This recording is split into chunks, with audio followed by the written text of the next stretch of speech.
Mazen Hayek ist aus dem Libanon. Er ist offizieller Sprecher und Direktor für PR und Werbung bei der Middle East Broadcast Corporation.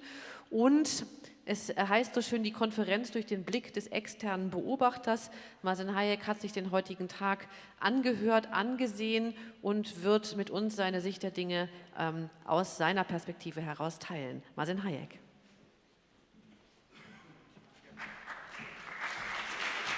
Thank you. Long day, I'm going to keep it short, shorter than the laps you have. I come from the Middle East, as you can tell. I'm going to talk a bit about the role of media and cultural creative industries in shaping the region that is a troubled region.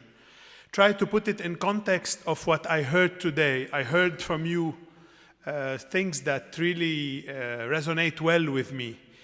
You talked about values, about a value system, not just value added. And I would add the importance of being able to build a present before we start building a future. I come from the region where 70 years have been lost, at least in being stuck in the past.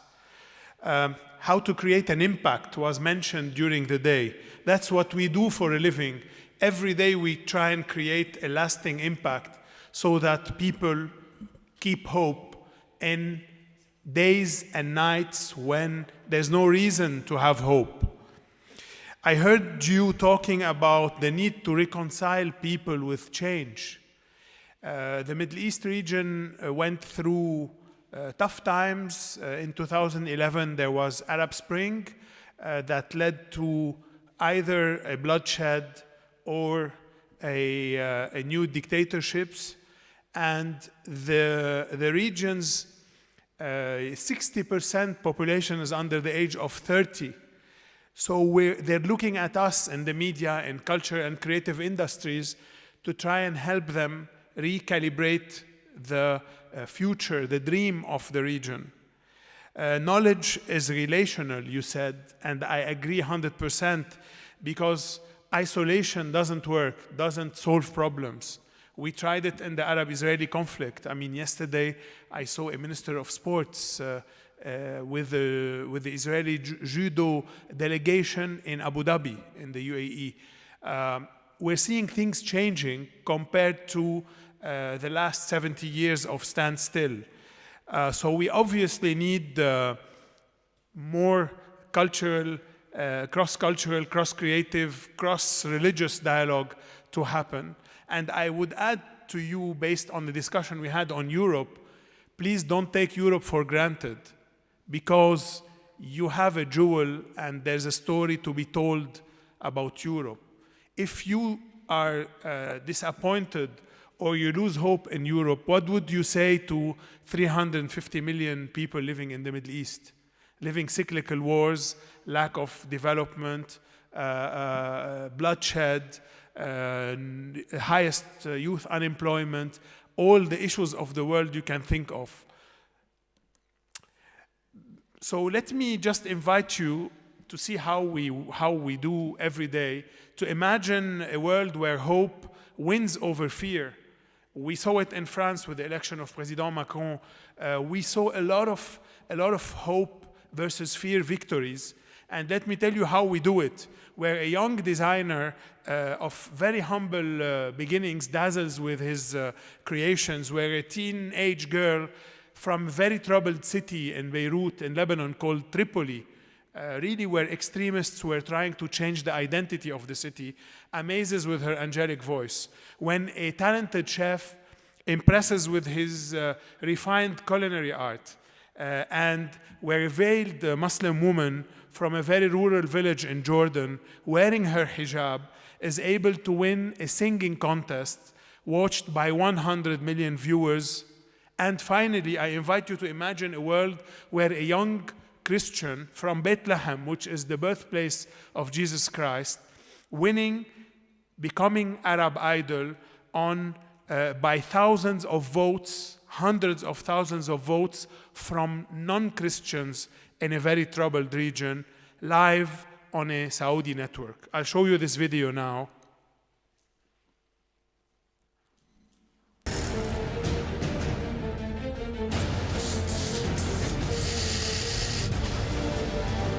جماعة الوقت خلص يلا. النهارده بجد يوم مهم جدا. فضل MBC الأمل صنعت كميات كبيرة من الجاكيت وقدرت أساعد اللاجئين السوريين في المخيمات.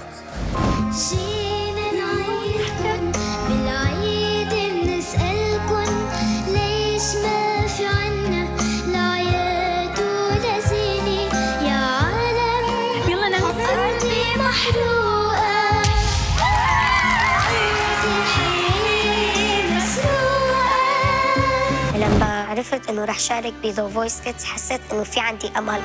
Let it go, let it go. Can't hold it back anymore.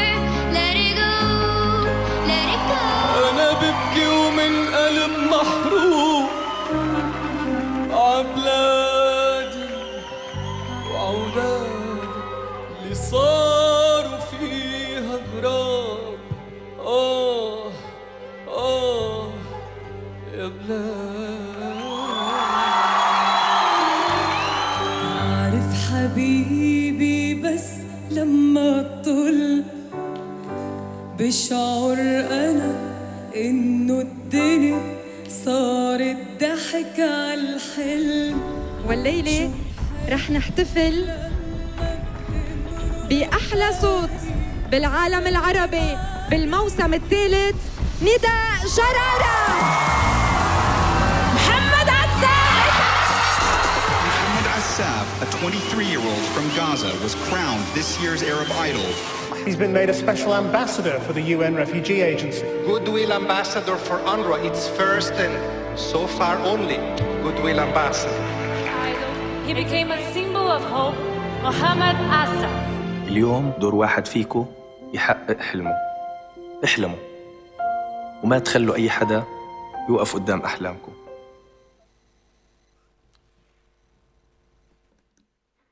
Okay, why am I showing you this? I'm not selling MBC at all. I'm here to tell you that behind every casting for a big show, we see compelling stories. Mirna in The Voice Kids was a Yazidi who had to leave Iraq from ISIS, and she managed to make it barely outside Iraq. Abdul Karim Hamdan singing on that night, he's Syrian. Aleppo was bombarded to ruins on that night. His city was destroyed. Add to this, every single person in this video, Mohammed Assaf, at best, without our work, would have stayed in Gaza singing in weddings, earning $500 per month. I'm trying to tell you this to tell you that in each and every work we do, we see all the problems of the region at a time. Unemployment, lack of hope, lack of ability to build a future, refugee crisis, security issue, extremism, indoctrination, fighting ISIS, fighting Al-Qaeda.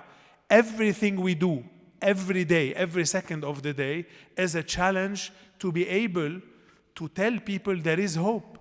Look at the future, it can be bright, you can do something, and as media and entertainment, we can provide you with the platform to have a better future than your present and your past. That's why I'm showing you this. Not to tell you that MBC is great. MBC is great. MBC is the largest media conglomerate in the Arab world. But what we do is create hope, is life betterment. It's not only about showing them entertainment. Because this is a region, if it goes wrong, you have 180 million under the age of 30. If you think today the cost of the refugee crisis in Europe is heavy, wait till you see, not dealing with it properly, how much it will cost in 10 years' time. So I look at a small country, at my country, Lebanon, that has hosted 1 million refugees over a population of 4 million. Imagine a small country being able to host 1 million refugees and still coping with it hardly. But we deal with these issues every day and things get harder and harder. I mean, when I moved to Dubai, I still had a bit of black hair. Now they're all white. The issues that you face are more than a person can bear. Then the other attempt we did last year, because we went through the fight against ISIS and against terrorist networks on lamenting, crying, and say, pray for London, pray for Paris, pray for Istanbul, pray for I don't know where. We became a praying machine, all of us, praying and lamenting the power and the social media power and the media power of terrorist networks. So we said, enough is enough.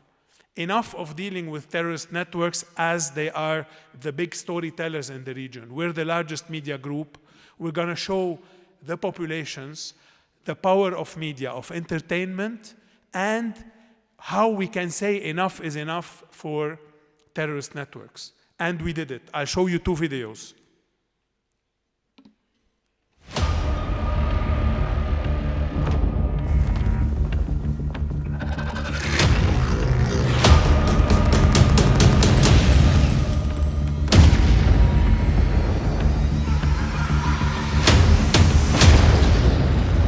Undisclosed location in northern Iraq. ذكرت وسائل الإعلام أن أجهزة الأمن تصدع كبير وانهيار في صفوف داعش أصبح. ISIS is apparently gearing up to launch a new campaign.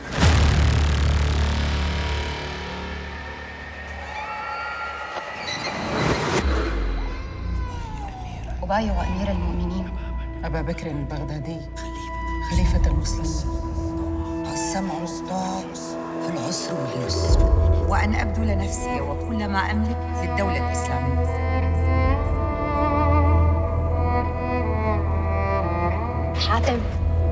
حاتم قوم جبت لك أكل.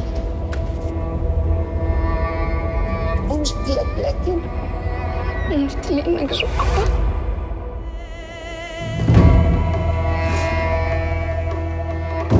سوف نسبقهم بوحشيتنا بالقتل والنحر والإعدام والموت.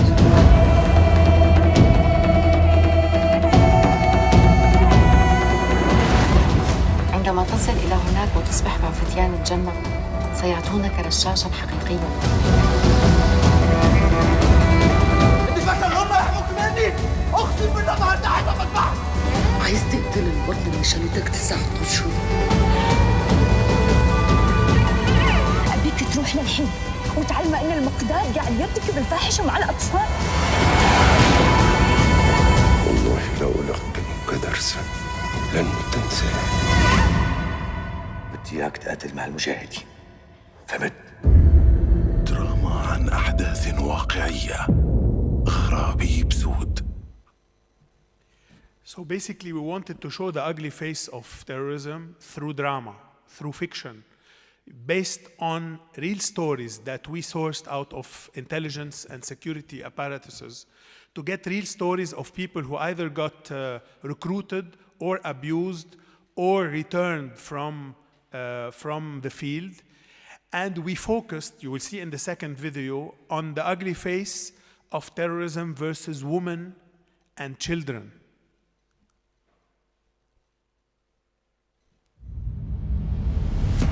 ايش سوينا بروحنا؟ اللي ما يدخل هنا ما بيخرجش تاني ابدا. شفتي صورتها هي وجوزها وولادها؟ خلي ولدي حرام عليكم خليه معايا. من ترغبن في الانضمام إلى جهاد النكاح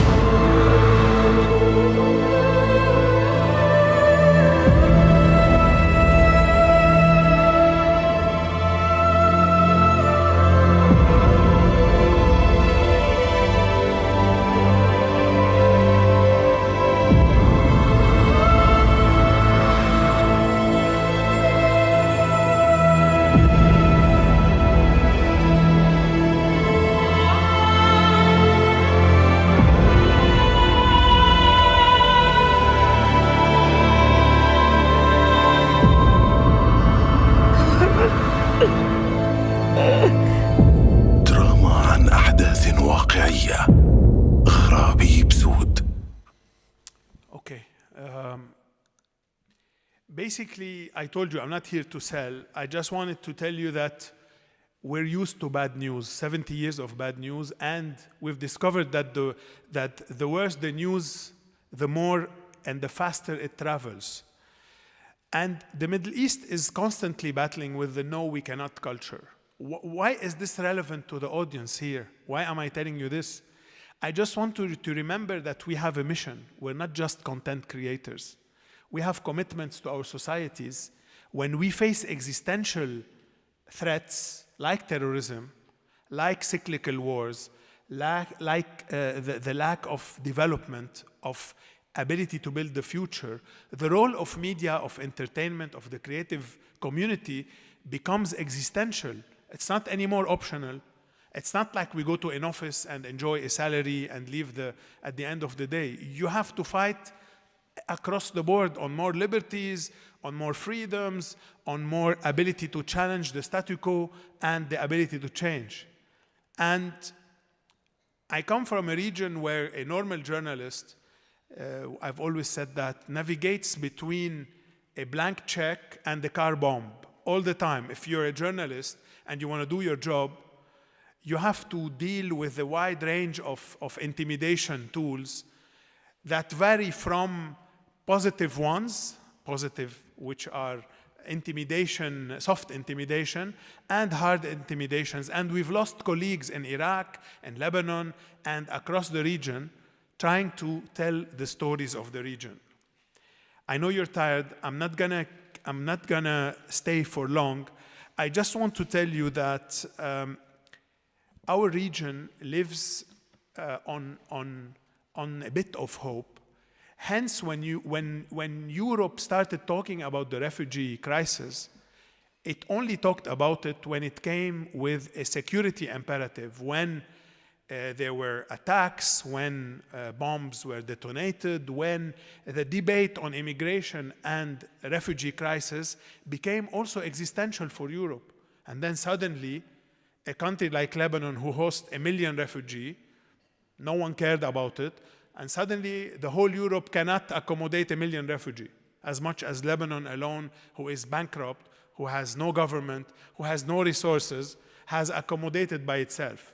I'm not going to mention Trump and what's happening in the US because that's a disaster. So I'm just trying to tell you that we collectively have a role. I will finish on this. I'll leave a bit of questions and answers. But what we witnessed throughout the dealing with those shows, when you do casting for Arab Idol or Arab's Got Talent or The Voice or Project Runway, is that we're sitting on a time bomb. Either the youth of the region will become a source of wealth in the next couple of years, or we're building a recipe of disaster for the future that you guys in Europe and anywhere in the world will feel it. And that means we need to create capacity building in media and in content and in entertainment. We need to create better journalists, better judges, better lawyers. We need to work on good governance, and we need to create local heroes in communities.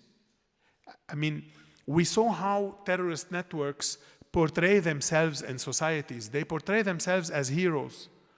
In the absence of other heroes and role models, people might accept them or might believe them.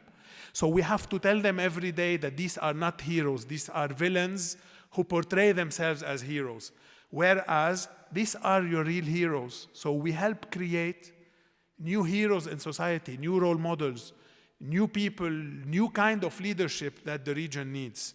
Education is important, and when we talked about the summit of Europe that is needed, all of this is needed. Job creation is needed. Development is needed.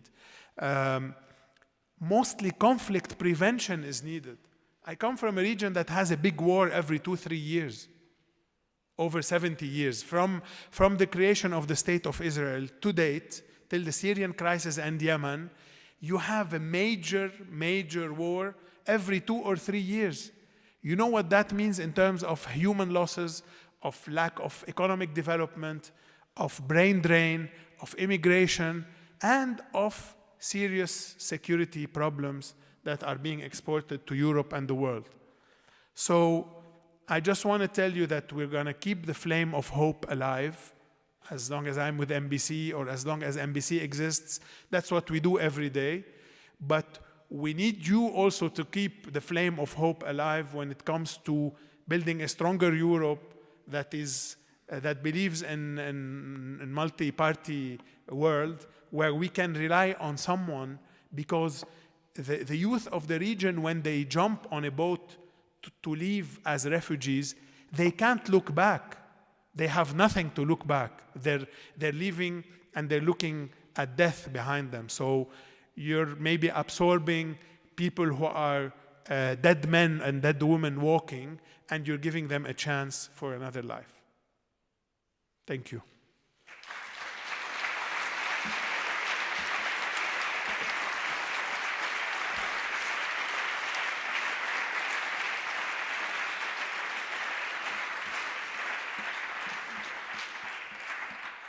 Thank you very much. Thank you very much, Mazen Hayek. I'm just going to ask you one question, actually. And the question is, I mean, you're giving us this insight from your external perspective and also from a very difficult region. And you're also saying you need us also to kind of like keep the flame alive of our story in Europe. So if you're looking from the outside, also from what you've heard today, how can we tell the story through creative industries in Europe? So from your perspective, what would be your recommendation to the creative industries in Europe? What should they do? We've said it in the workshop, in the creative workshop separately. In the current global information age, the party who wins is not the one who has the strongest army, is the one who is able to tell its story better. And Europe has a very compelling story to tell versus the bad news that has surrounded Europe, not just from Brexit and Greece and Italy and a bit of right-wing in France and a bit of right-wing in wherever.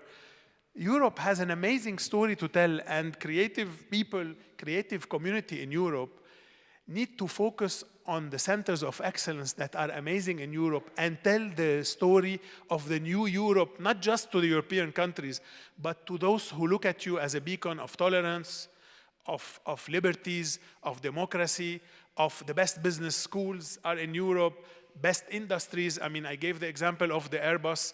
Every time I fly I live in Dubai, so every time I take an A380, Airbus A380, I'm so proud of this European product. I didn't mention Porsche also, so they do good cars. So, I mean, Europe is amazing. Don't take it for granted. I mean, compare what you have to what we have. I mean, we have a near desperate case that we're trying to make the best out of.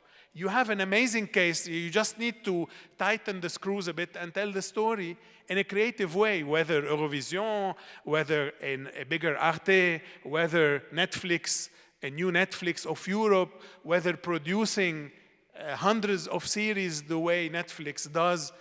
I mean, you're the creatives, you know the region. It can be said.